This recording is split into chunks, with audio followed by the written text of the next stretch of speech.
नमस्कार, मैं हूं एस.एम. अशरफ।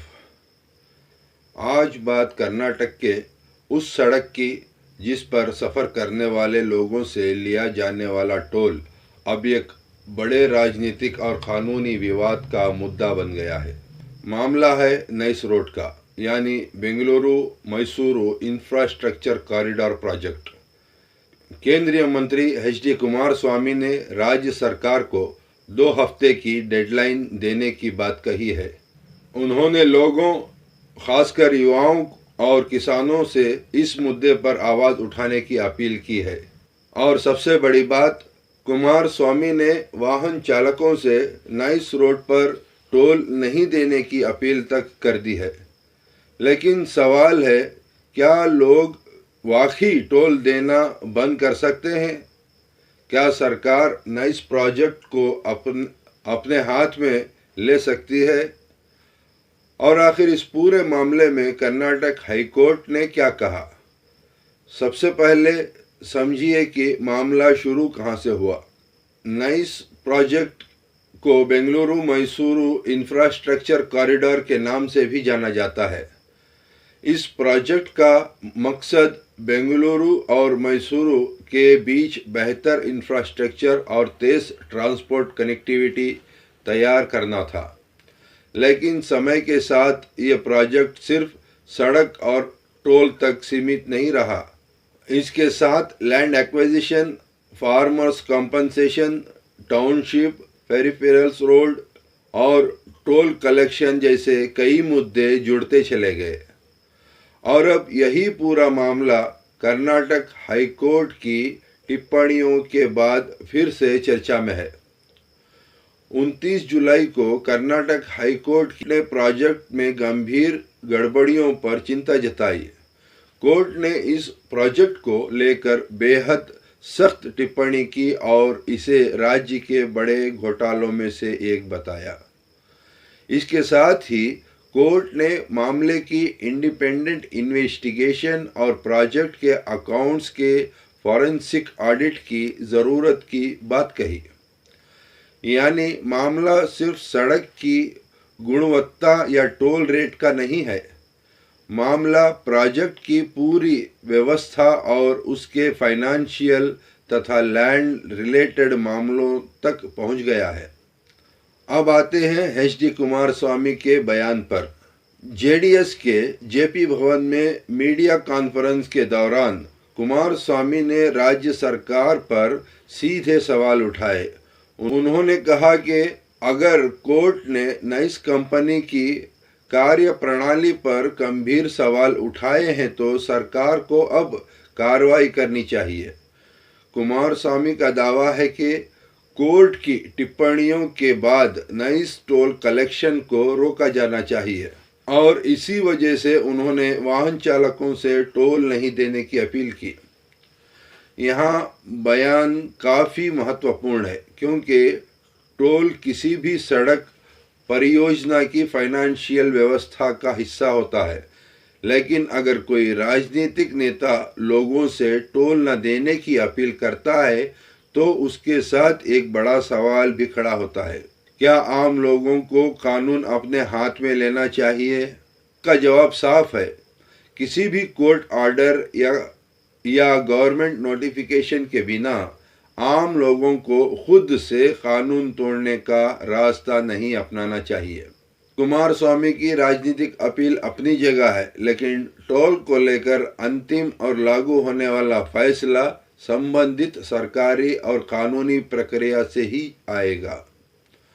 अब सवाल है कि कुमारस्वामी ने सरकार को डेडलाइन क्यों दी?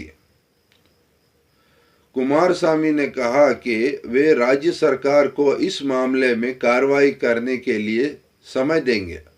उन्होंने कहा कि अगर सरकार ने नाइस टोल कलेक्शन को रोकने के लिए कदम नहीं उठाया तो उनकी पार्टी की तरफ से आंदोलन किया जाएगा। यानी आने वाले दिनों में नाइस रोड का मुद्दा सड़क से लेकर राजधानी तक और अदालत से लेकर विधानसभा तक पहुंच सकता है। कुमारस्वामी ने युवाओं और किसानों से इस संघर्ष में शामिल होने की अपील भी की है। उन्होंने चेतावनी दी है कि अगर इस मामले में जिम्मेदार लोगों के खिलाफ कार्रवाई नहीं हुई तो राज्य को नुकसान होगा। लेकिन इस पूरे विवाद की सबसे बड़ी कड़ी है किसानों की ज़मीन। कुमारस्वामी ने आरोप लगाया कि नइस प्रोजेक्ट के नाम पर बड़ी मात्रा में किसानों की ज़मीन ली गई। उनका दावा है कि 20,000 करोड़ से ज़्यादा ज़मीन को लैंड बैंक की तरह इस्तेमाल किया गया है। ये भी आरोप लगाया गया है कि प्रोजेक्ट के नाम पर टाउनशिप और पेरिफेरल रिंग रोड जैसे योजनाओं के लिए ज़मीन का इस्तेमाल किया गया है। इन आरोपों को लेकर किसानों की तरफ से लंबे समय से विरोध भी होता रहा है।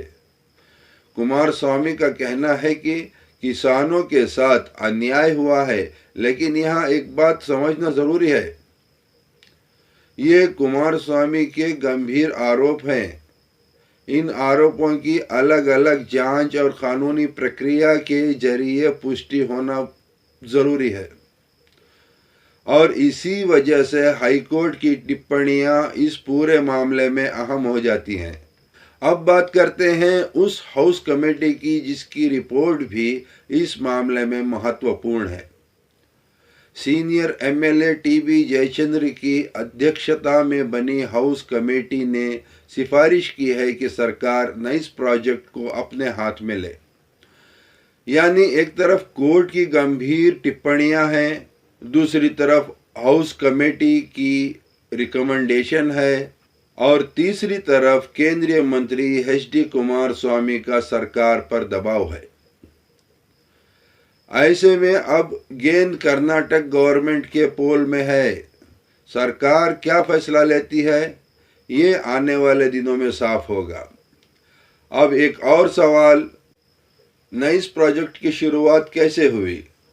इस प्रोजेक्ट से जुड़ा शुरुआती एग्रीमेंट उस समय हुआ था जब एच.डी. देवेगौड़ा कर्नाटक के चीफ मिनिस्टर थे। बाद में देवेगौड़ा देश के प्रधानमंत्री बने, प्रोजेक्ट आगे बढ़ा, लेकिन इसके साथ विवाद भी बढ़ता गया। लैंड एक्विजिशन को लेकर किसानों और सरकार के बीच विवाद हुआ। कई मामले अदालत तक पहुंचे। कुमारस्वामी के मुताबिक नइस प्रोजेक्ट से जुड़े मामलों में 150 से ज्यादा शिकायतें कोर्ट में पहुंची। उनका आरोप है कि प्रोजेक्ट के दौरान नियमों का पालन नहीं किया गया। नइस कंपनी पर भी गंभीर आरोप लगाए गए हैं। हालांकि कंपनी का पक्ष और इन आरोपों की अंतिम कानूनी स्थिति अलग अलग मामलों में महत्वपूर्ण होगी। अब बात आती है टोल कलेक्शन के सबसे बड़े सवाल पर। कुमारस्वामी का कहना है कि नइस कंपनी जिस तरीके से टोल वसूल रही है उस पर सवाल उठे हैं। उन्होंने सरकार से पूछा, अगर कोर्ट ने प्रोजेक्ट में गंभीर गड़बड़ियों की बात कही है तो गवर्नमेंट अब भी चुप क्यों है? कुमारस्वामी का कहना है कि सरकार को तुरंत इंटरवेंशन करना चाहिए, यानी नइस टोल कलेक्शन को लेकर गवर्नमेंट को अपना स्टैंड साफ रखना चाहिए और यही इस पूरे विवाद का सबसे बड़ा सवाल बन चुका है। क्या टोल जारी रहेगा? क्या टोल बंद होगा?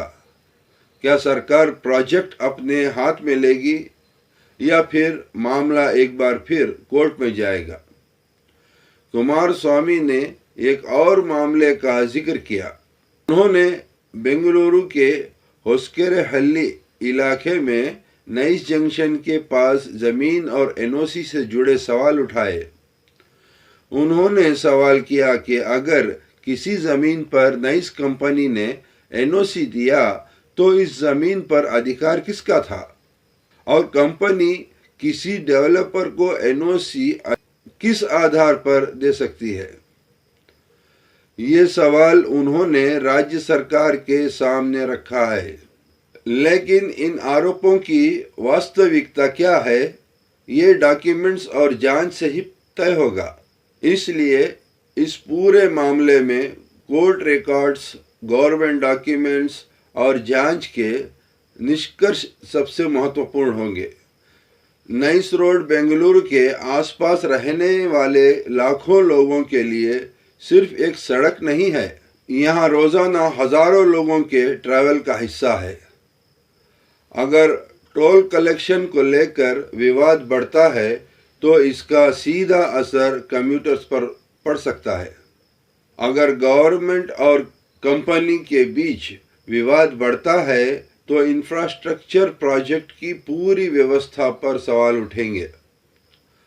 और अगर किसान की जमीन से जुड़े आरोप सही साबित होते हैं तो यह सिर्फ एक सड़क परियोजना का मामला नहीं रहेगा, ये लैंड एक्विजिशन और पब्लिक अकाउंटेबिलिटी का बड़ा मुद्दा बन जाएगा। क्या कर्नाटक गवर्नमेंट नाइस प्रोजेक्ट को अपने हाथ में लेगी? हाउस कमेटी की रिकमेंडेशन सरकार के सामने है। हाईकोर्ट की गंभीर टिप्पणियां सामने हैं। केंद्रीय मंत्री सरकार पर दबाव बना रहे हैं। किसानों का विरोध अपनी जगह है और नाइस कंपनी की भूमिका को लेकर भी सवाल उठ रहे हैं। ऐसे में सरकार के सामने 3 बड़े रास्ते दिखाई देते हैं। पहला, प्रोजेक्ट और टोल कलेक्शन की पूरी समीक्षा। दूसरा, कोर्ट की टिप्पणियों के आधार पर इंडिपेंडेंट इन्वेस्टिगेशन और फाइनेंशियल ऑडिट को आगे बढ़ाना। और तीसरा, प्रोजेक्ट को गवर्नमेंट के हाथ में लेने की हाउस कमेटी की रिकमेंडेशन पर फैसला करना। लेकिन यहाँ एक और बात महत्वपूर्ण है। राजनीतिक बयान और कानूनी फैसला दोनों अलग अलग चीजें हैं। कुमारस्वामी ने टोल नहीं देने की अपील की है, लेकिन आम लोगों को किसी भी तरह की ऐसी कार्रवाई से बचना चाहिए जिससे कानून व्यवस्था की स्थिति बिगड़े। अगर टोल कलेक्शन को लेकर कोई आधिकारिक बदलाव होता है तो वो गवर्नमेंट ऑर्डर या कोर्ट के आदेश के जरिए स्पष्ट होना चाहिए, क्योंकि सड़क पर गाड़ी चलाने वाले आम नागरिक को सबसे पहले कानून का पालन करना है। तो नाइस रोड का विवाद अब एक नए मोड़ पर है।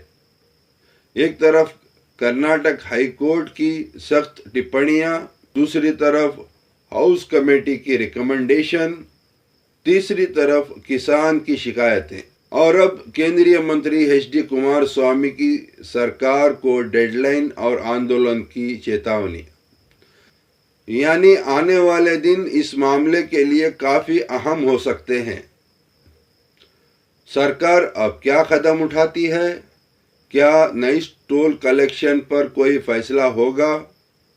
क्या प्रोजेक्ट गवर्नमेंट अपने हाथ में लेगी? क्या इस पूरे मामले की इंडिपेंडेंट इन्वेस्टिगेशन होगी? क्या किसानों की जमीन और टोल कलेक्शन से जुड़े आरोपों की पूरी सच्चाई सामने आएगी? इन सवालों के जवाब आने वाले दिनों में मिलेंगे। फिलहाल इतना साफ है कि नाइस रोड अब सिर्फ एक इंफ्रास्ट्रक्चर प्रोजेक्ट नहीं रह गया है। ये कर्नाटक की politics, farmers rights, land acquisition और पब्लिक अकाउंटेबिलिटी का बड़ा मुद्दा बन चुका है। मैं हूं SM अशरफ, आप देख रहे हैं देश समाचार। नमस्कार।